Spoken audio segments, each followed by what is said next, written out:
तो बहुत बहुत स्वागत है एक बार फिर से आपका। और मैं कहूंगा इंडियन एयरफोर्स का एक और बड़ा धमाका। और मुझे लगता है कि आज दिल से रियली सैल्यूट करने का मन कर रहा है इंडियन एयरफोर्स को, क्योंकि मुझे लगता है कि they are really serious about it यार। मैं अगर आज बात करूं कि अगर कोविड-19 की महामारी चली है, उस दौरान मुझे लगता है कि दुनिया में हर चीज रुक गई, हर चीज स्टॉप हो गई, हर चीज कहीं ना कहीं तितर बितर हो गई। बट एक चीज मैं प्राउडली कह सकता हूं कि इंडियन एयरफोर्स ने एफकैट इंटरव्यू का बिल्कुल त्यों का त्यों बना रखा है, जैसा वो चाहते थे। जो शेड्यूल उनका था, जो प्लान था, उन्होंने उस चीज को कंटिन्यू करके दिखाया। तो मुझे लगता है वी रियली फील प्राउड। और आज मुझे लगता है प्राउड करने का दो रीजन हो जाता है, बिकॉज कहीं ना कहीं Indian air force non commission category X and Y का पीएसएल भी रिलीज हो गया। तो बिल्कुल वो वीडियो भी मेरा स्ट्रीम कर रहा है, जाके फटाफट देखिए और सारे कॉन्सेप्ट एंड डाउट्स को क्लियर कर दीजिए। तो आज मैं आपके सामने फिर से उपस्थित हूं एयरफोर्स की और एक इंटरेस्टिंग एंट्री ग्रेजुएशन लेवल पे लेकर के, जिसके विषय में आप बिल्कुल जान चुके हैं, दैट इज एफकैट। मैं एफकैट 2/2021 की आज बात करने वाला हूं। क्या शेड्यूल है यार। फरवरी 2020 exam on time, August 2020 exam on time, फिर से मैं कहूंगा फरवरी 2021 एग्जाम ऑन टाइम, और कमाल की बात है कि फिर से अगस्त 2021 एग्जाम ऑन टाइम। तो दिस इज ऑल अबाउट यार, ये परफेक्शन, ये क्लास अगर देखने को मिलता है तो केवल इंडियन एयरफोर्स में दिखता है, और एफकैट के एग्जाम में देखना चाहते हैं हम लोग। तो चलिए आज इसके इन्फॉर्मेशन को लेकर तेजी के साथ बढ़ते हैं, और इस नोटिफिकेशन के आने पे आप सबको बहुत बहुत कंग्रेचुलेशन, बहुत सारी बधाइयां। तो आज बहुत सारे डाउट, बहुत सारे कंफ्यूजन है, जितने भी हमारे एयरफोर्स लवर हैं या हमारे जो भी एयरफोर्स एस्पिरेंट हैं ग्रेजुएशन लेवल पे, उनके भी दिल में एक चॉइस रहती है, ख्वाहिश रहती है कि आखिर सर इंडियन एयरफोर्स में अपना करियर कैसे बनाए। तो मुझे लगता है उन सब के लिए एफकैट अपने आप में एक गोल्डन अपॉर्चुनिटी है। तो तेजी के साथ बढ़ते हैं और जानते हैं कि आखिर किन किन टॉपिक और बिंदुओं को आज मैं आपके सामने कवर करूंगा। जब बात करते हैं एफकैट अनाउंसमेंट, तो आज का जो पूरा का पूरा डिस्कशन है वो नोटिफिकेशन को लेकर हम बात करेंगे। नोटिफिकेशन के साथ साथ एलिजिबिलिटी क्राइटेरिया क्या है उसको लेकर डिस्कस करेंगे। ब्रांच वाइज एज क्राइटेरिया क्या है उसको भी हम समझेंगे, और साथ ही साथ which branch girls can also apply, that mean लड़कियां किन किन ब्रांचेस में अप्लाई कर सकते हैं, इस बात को भी हम समझेंगे। For which branch wise educational qualification, इस बात को भी गहराई से हम समझेंगे। हाइट को लेकर बड़ा सस्पेंस रहता है इंडियन एयरफोर्स में, तो इस बात को भी गहराई से समझेंगे। आई विजन को भी लेकर समझेंगे, क्योंकि विजन क्राइटेरिया भी बड़ा फैक्टर हो जाता है ग्रेजुएट एंट्री में। ऑलमोस्ट सबको स्पैक्स लग जाते हैं, तो एक भ्रम, एक डाउट बना रहता है, तो उसको लेकर बात करेंगे। एग्जाम पैटर्न क्या है, सिलेबस क्या है, एक्सपेक्टेड कट ऑफ क्या है, रिजल्ट डेट क्या होगी, और फाइनली एसएसबी डेट कब आएंगी और क्या उसका साइकिल होगा। ब्रांच वाइज वैकेंसी क्या है, परमानेंट कमीशन और शॉर्ट सर्विस कमीशन के अंतर्गत क्या क्या वैकेंसीज हैं, how to apply, merit list कब आएगी, ट्रेनिंग क्या है। तो basically we talk about each and everything. आज सारी की सारी बात करने वाला हूं। कमाल की बात है कि केवल इतना ही बात करने वाला नहीं हूं, मैं बात करने वाला हूं कि आखिर अब इस फॉर्म को अप्लाई करने के बाद आने वाले अगस्त एग्जाम में, जो कि अगर मैं काउंट करूं आपके सामने तो एग्जैक्टली 2.5 महीने से ज्यादा का समय नहीं होगा, तो मैं कहना चाहूंगा कि अगले 2.5 मंथ का आपका फोकस स्ट्रैटेजी कैसे होगा, कैसे आप अपनी पढ़ाई पे अपना 100% फोकस देकर के अपनी सफलता को सुनिश्चित करेंगे। और इसके लिए बिल्कुल मैं बात करूंगा कि एमकेसी लर्निंग ऐप देश का इकलौता डिफेंस का प्लेटफॉर्म जो आपको बिल्कुल डिफेंस रिलेटेड एजुकेशन प्रोवाइड करता है, और एफकैट स्पेशल क्लासेस आपको अवेलेबल कराता है एमकेसी लर्निंग ऐप, उसके लिए बात करेंगे। साथ ही साथ बात करेंगे कि आखिर एफकैट के लिए बेहतर बुक्स जो हमारी एमकेसी पब्लिकेशन के माध्यम से है वो आप कैसे लेंगे, और कैसे उस बुक की मदद से आप अपनी तैयारी को बेहतर कर पाएंगे। तो चलिए बिल्कुल टाइम वेस्ट नहीं करते हैं और तेजी के साथ बढ़ते हैं पूरी नोटिफिकेशन को क्रमबद्ध तरीके से समझने के लिए। तो बिल्कुल वीडियो में अंत तक बने रहना है, जिससे हर डाउट, हर सस्पेंस आपका क्लियर हो जाए, और देश के सबसे क्रेडिबल और सबसे ऑथेंटिक प्लेटफॉर्म को देखने के बाद आपके मन में हर तरह का संशय क्लियर होकर के एक जबरदस्त मोटिवेशनल फोकस के साथ अपने प्रिपरेशन को आप कंटिन्यू कर पाएं। तो चलिए समझते हैं वन बाय वन कि आखिर इसका ओवरऑल क्राइटेरिया क्या है। फॉर्म फिलिंग डेट की बात कर लें तो 1 जून, बिल्कुल आज से ही फॉर्म ओपन हो जाएगा आपका, और आपके पास 30 जून तक का टाइम है। बहरहाल मेरे को 30 जून डेट बिल्कुल नहीं समझ में आती है, आज ही फॉर्म हो रहा है बेटा। 1 से 2 दिन के अंदर फॉर्म की सारी फॉर्मेलिटीज डन करो यार तेजी के साथ, जिससे आपका पूरा फोकस जो हो जाए ना वो केवल अपने एग्जाम की तैयारी पे लग जाए। और उस फोकस की भी बात करेंगे। हाउ टू अप्लाई, ऑब्वियसली आप fcat.cdac.in पे जाएंगे, click on candidate login, click on AFCAT 2/2021 cycle register new user login if already register and apply. तो लाजमी सी बात है, अगर न्यू यूजर हैं तो बिल्कुल रजिस्टर करेंगे, और अगर आप पहले से ही रजिस्टर्ड हैं, दैट मीन अप्लाई करते आ रहे हैं, तो आप लॉगिन करेंगे एंड देन फिर अप्लाई की बटन पे क्लिक करके आगे के प्रोसेस पे आप तेजी के साथ बढ़ जाएंगे। Last time there was no vacancy under metrology entry, but this time all 3 entries are open. बहुत कमाल की बात है। तो लास्ट टाइम आपको पता होगा, आप लोग प्रश्न भी उठा रहे थे सर कि मेट्रोलॉजी विभाग का जो है वैकेंसी नहीं है, तो इस बार आप सबके लिए बहुत बहुत बधाई हो कि मेट्रोलॉजी सेक्शन के तीनों की वैकेंसी जो हैं ओपन हो चुकी हैं, जिनमें आप कह सकते हैं कि पैरेलली आपके सामने फ्लाइंग ब्रांच हमेशा था, ग्राउंड ड्यूटी टेक्निकल ब्रांच हमेशा था, and ground duty non technical, that mean ये फर्स्ट कैटेगरी थी। NCC special entry last time भी थी, इस बार भी है, बट पैरेलली तीसरी जो मेट्रोलॉजी एंट्री जो मिसिंग थी लास्ट टाइम, वो इस बार आपके लिए बढ़ा दी गई है। एलिजिबिलिटी, ऑब्वियसली एलिजिबिलिटी में mail and female both can apply, and more detail will be discuss branch wise vacancies. अब हम लोग ब्रांच वाइज वैकेंसीज को जब बात करेंगे तो समझेंगे कि आखिर क्या क्राइटेरिया है ओवरऑल। अब आते हैं पॉइंट पे, एज क्राइटेरिया की बात कर लें तो हम लोग इसमें फ्लाइंग ब्रांच भी समझेंगे, ground duty technical non technical भी समझेंगे। तो जब हम ओवरऑल एज क्राइटेरिया पे आ जाते हैं तो मेल एंड फीमेल के लिए जो है सेम क्राइटेरिया रखा गया है एज का, तो बिल्कुल कन्फ्यूजन न हो, जो एज का क्राइटेरिया मेल के लिए है भैया वही क्राइटेरिया आपका फीमेल के लिए है। फ्लाइंग ब्रांच की बात करें तो 20 से लेकर 24 साल तक मोटा मोटा है। 1 जुलाई 2022 का आंकड़ा होगा, दैट मीन 1 साल का पूरा प्रोसेस होता है, आप समझते हैं। 1 जुलाई 2022 तक आपकी एज 24 ईयर्स से ज़्यादा नहीं होनी चाहिए, मतलब एक्सीड नहीं करनी चाहिए। आइए टेक्निकली समझते हैं एज क्या होनी चाहिए।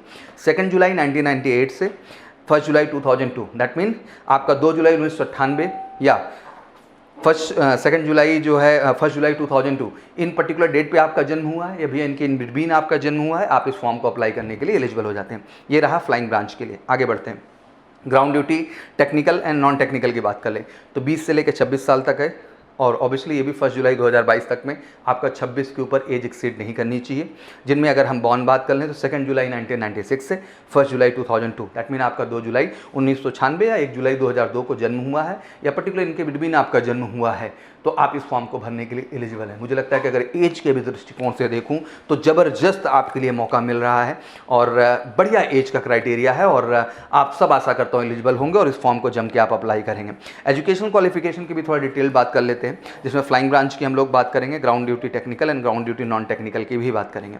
जब बात आती है फ्लाइंग ब्रांच की बात तो ग्रेजुएशन भी 60% इन एनी स्ट्रीम, उससे कोई दिक्कत नहीं है। बच्चों में अक्सर ये चीज़ को लेकर डाउट भी रहता है कि क्या सर फ्लाइंग ब्रांच के लिए कोई टेक्निकल कोर्सेज की ज़रूरत होती है? नहीं, आपका 10+2 साइंस स्ट्रीम से होना चाहिए, जिसमें आपका 50% हो, और आपको पता है कि लास्ट टाइम ये लागू भी हुआ, अभी तक ये 60% था, बट फाइनली अभी 50% हो चुका है। तो मुझे लगता है कि हम लोग की लड़ाई ये भी जारी है कि जल्दी आपका ग्रेजुएशन भी 50% हो जाए, जिससे मुझे लगता है कि ज़्यादा से ज़्यादा कैंडिडेट्स इस वैकेंसी के लिए अप्लाई कर सकें। तो मैं ये कहना चाहूँगा कि इसमें क्वालिफिकेशन के तौर पर फ्लाइंग ब्रांच वाला बच्चा केवल जहन में एक बात अपने रखेगा कि आप किसी भी स्ट्रीम से ग्रेजुएशन किए, बस 10+2 में अगर आपका जो है साइंस स्ट्रीम है तो आप इसके लिए अप्लाई कर सकते हैं। तो 60% ग्रेजुएशन का और 50% बच्चा आपका 10+2 का। वहीं ग्राउंड ड्यूटी टेक्निकल ब्रांच की बात कर लें हम लोग तो ऑब्वियसली टेक्निकल है तो बीटेक मैंडेटरी हो गया, 60% चाहिए, बट साथ ही साथ आपका 10+2 में भी 50% होना अनिवार्य है साइंस स्ट्रीम से। तो लाजमी सी बात है कि आप बीटेक कर रहे हैं तो साइंस स्ट्रीम से तो आप होंगे ही होंगे, और 50% वहाँ भी मेंटेन करना और 60% आपको अपने बीटेक की डिग्री में भी मेंटेन करना है। ग्राउंड ड्यूटी नॉन टेक्निकल की बात कर लें तो ग्रेजुएशन भी 60% ओनली,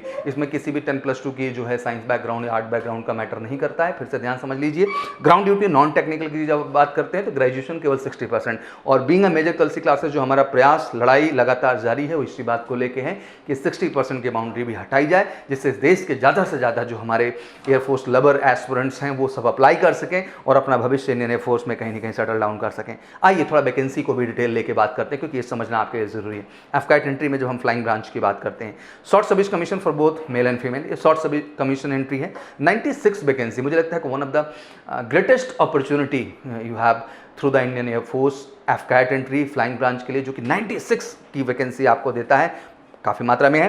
वहीं ग्राउंड ड्यूटी टेक्निकल की बात कर लें तो परमानेंट कमीशन में मेल के लिए 28 रखा गया है, ध्यान रखिएगा, परमानेंट कमीशन में मेल के लिए 28 है भैया।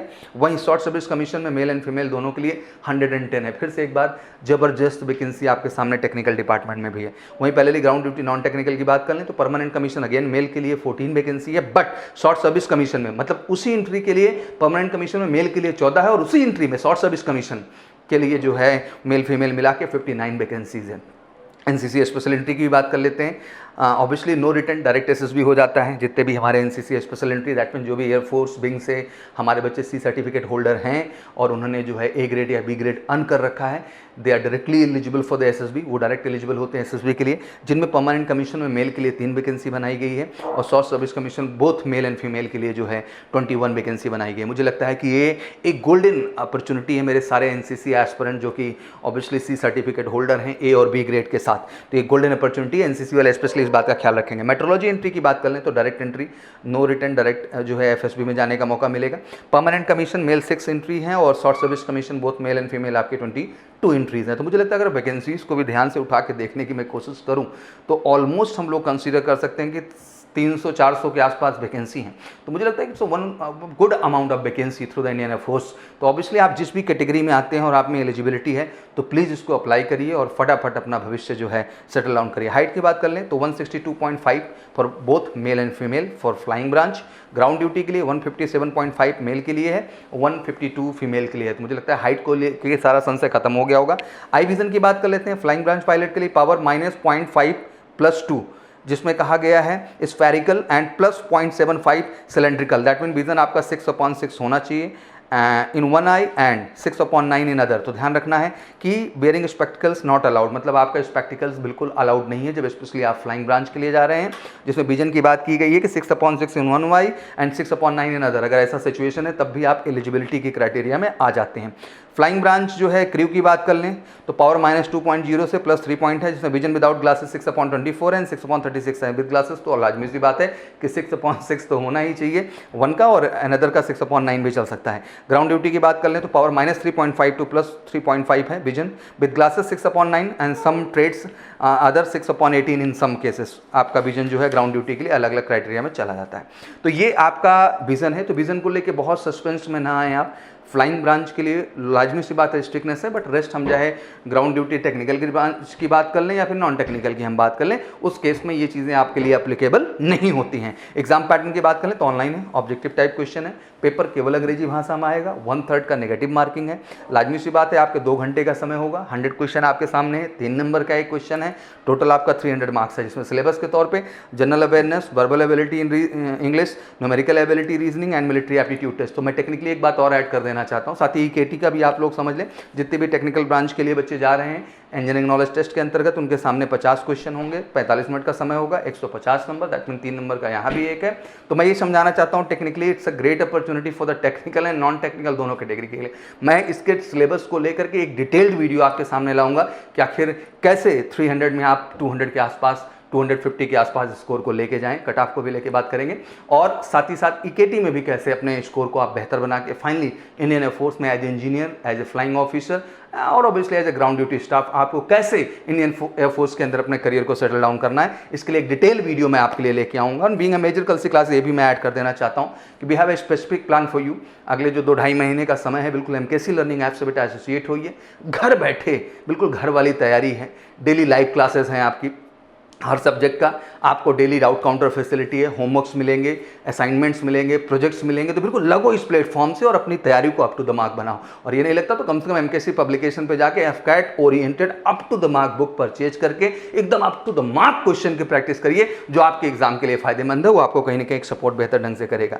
इंग्लिश की बात कर लें 30, जीएस की बात कर लें 20, अर्थमेटिक की बात कर लें 15, रीजनिंग की बात कर लें 35, 3 मार्क्स ईच, 100 क्वेश्चन 3 नंबर। तो ये नंबर क्वेश्चन बटे हुए हैं, बट ये केवल इतना ही नहीं बताऊंगा, जैसे मैंने कहा कि डिटेल वीडियो आपको लेके आऊंगा कि आखिर आपकी आगे एफकैट की प्रिपरेशन स्ट्रैटेजी कैसी होगी, किस तरह के क्वेश्चन आते हैं, कहां से क्या काम करना और कैसे फाइनली इस एग्जाम में अपनी सफलता को सुनिश्चित करना होगा। एग्जाम डेट 28, 29 और 30 अगस्त। Admit card 3 weeks before exam, 3 week पहले ही आपका आ जाएगा। तो लाजमी सी बात है कि फर्स्ट से लेकर के फर्स्ट वीक में ही आ जाएगा, टेक्निकली हम लोग सोच लें। तो रिटर्न रिजल्ट सितंबर में आ जाएगा। कट ऑफ एफकैट का अप्रोक्सीमेटली 140 से लेकर 160 के आसपास, और बहुत इजीली मेंटेन कर सकते हैं आप अगर एक अच्छी और फोकस्ड प्रिपरेशन है तो। ईकेटी के बच्चे पूछते हैं अप्रॉक्सीमेटली 40 to 60 आउट ऑफ 150 आपका कट ऑफ है ईकेटी के अंतर्गत। एसएसबी डेट दिसंबर एंड जनवरी होंगी। इनरोलमेंट लिस्ट आपका मई में आ जाएगा 2022 में, और ज्वाइनिंग आपकी जुलाई 2022 में हो जाएगी। ट्रेनिंग की बात कर लें will commence in first week of जुलाई 2022 में for all courses at air force academy Dundigal Hyderabad में बिल्कुल आपकी ट्रेनिंग स्टार्ट होगी। तो duration of training for the flying branch and ground duty technical branches 74 week, flying और टेक्निकल की बात करें 74 वीक्स की ट्रेनिंग है। वहीं ground duty non technical branch की बात कर लें तो 52 वीक्स के। मैं ये कहना चाहता हूं कि it's a golden opportunity for all of you. I so hope कि I will give all information जो आपके लिए जानना जरूरी है। इसमें सब कुछ बताया है मैंने। बाकी कमेंट बॉक्स में भी आकर के आपकी जो क्वेरी है, जो तरह का डाउट है आप पूछ सकते हैं, वहाँ पे भी हर तरह का निवारण देंगे। और बिल्कुल इस तरह के वीडियोस को ज़्यादा से ज़्यादा शेयर करने के लिए भी कहूँगा, क्योंकि मुझे ज़रूरी है ये बात कहना, क्योंकि जितना आप इस चीज़ का प्रसार करेंगे, मुझे लगता है कि देश में जो एक नकारात्मकता फैली हुई है कहीं ना कहीं इंडियन एयरफोर्स से जुड़ करके वो पॉजिटिविटी के रूप में कन्वर्ट होगी और हमारे देश समाज समाज के लिए हर तरह से एक बेहतर प्रारूप खड़ी करेगी। तो मुझे लगता है कि सोशल रिस्पॉन्सिबिलिटी के तौर पे और देश प्रेम का ये भी एक तकाजा है कि आप जिस एंट्री के विषय में अवेयर हो रहे हैं उसको शेयर की बटन दबा के इस यूट्यूब पे अपने हर प्लेटफॉर्म पे, चाहे व्हाट्सअप हो, चाहे इंस्टाग्राम हो, चाहे फेसबुक हो, किसी प्लेटफॉर्म पे शेयर करके आप ज़्यादा से ज़्यादा लोगों को अवेयर कर सकते हैं और इंडियन एयरफोर्स ज्वाइन करने के उनके सपने को पूरा कर सकते हैं। बहुत बच्चों की उम्र निकल जाती है बट उन्हें जानकारी नहीं होती। बट बीइंग अ मेजर कल सी क्लासेस हमारी लगातार जिम्मेदारी रही है कि आपको up to the mark authentic detail आपको up to the mark time पे आके यहाँ पे हम अवेलेबल कराएं। तो thank you so much for all the love and support you are giving. बस यही कहना चाहूँगा कि फटाफट यार फॉर्म अप्लाई करो और तेजी के साथ MKSC learning app, MKSC publication और एमकेएससी टेस्ट प्रैप के प्लेटफॉर्म से जुड़ करके घर बैठे बिल्कुल up to the mark AFCAT oriented profession को लेकर के अपना सपना, अपना ड्रीम, अपना पैशन पूरा कर सके और फाइनली खुद को, इस देश को और अपने पेरेंट्स को प्राउड करा सकें। Thank you so much. Wish you good luck. जय हिंद, जय भारत।